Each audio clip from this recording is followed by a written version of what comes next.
Assalamualaikum po sa inyong lahat. O sa wikang Tagalog po, ay sumainyo pong lahat ang kapayapaan. Ako nga po pala ang inyong lingkod, Yuritech at your service. Ito pong iPhone 15 Pro na hawak po natin na ngayon, ay ang originally issue po nito nang dumating po sa akin ay restarting on Apple logo only. And it takes me a lot of time to fix the problem. And fortunately, ay nahanap ko rin po ang salarin. Isa palang shorted capacitor na located malapit sa FPC connector ng front camera ang may problema.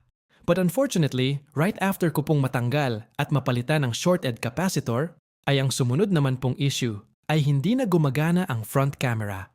And after a long and carefully diagnosis that I did, ay napag-alaman po natin na totally busted na po ang front camera to the point na ang tanging paraan upang mapagana natin ang front camera ay palitan ng bago. But the problem of replacing new front camera, either it's genuine or not, is mawawala naman po ang Face ID dahil ang light ambient, proximity sensor, at ang front camera ay nasa iisang casing lamang. And for those who do not know, ay hindi po pwedeng palitan ang light ambient and proximity sensor ng iPhone 15 Pro dahil encrypted po ang mga ito sa CPU chip. In a simple words to understand, ay parang mag-asawa po si CPU at proximity sensor na may sumpaang till death do us part. And by the way, kaya ko po pala in-update ang iOS version ng iPhone ay dahil kahit anong palit po natin ng front camera ay hindi po ito gagana without updating the iOS version. And again, before performing any iPhone update, secure the client's consent since software updates can occasionally lead to system corruption and potential data loss. Additionally, confirm that the client has access to their iCloud credentials to avoid activation or account-related issues later on. Ngayong tapos na po ang software update, ay as we all can see na working very well na po ang front camera, but without the genuine ambient and proximity sensor, ay hindi po gagana ang Face ID. Kaya ang next step naman pong gagawin natin ay maghahanap po tayo ng paraan kung papaano po natin mapapagana ang both front camera and Face ID. After closely studying how the front camera and proximity sensor casing were designed, an idea came to my mind. To carefully use a mini grinder and manually trim the metal casing of the front camera to protect the sensitive proximity sensor. With steady hands and a clear plan, I took a deep breath and started the operation. Calm, slow, and patient. Knowing that one wrong move could cause irreversible damage. The operation may look simple, fast, and easy on camera, but in reality, it took me hours to complete the job exactly according to plan.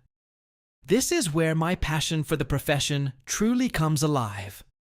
Work like this gives me a sense of calm, yet at the same time, an intense excitement, knowing and believing that I can successfully solve the issue using the skills I've refined every single day for almost 2 decades as a cell phone technician.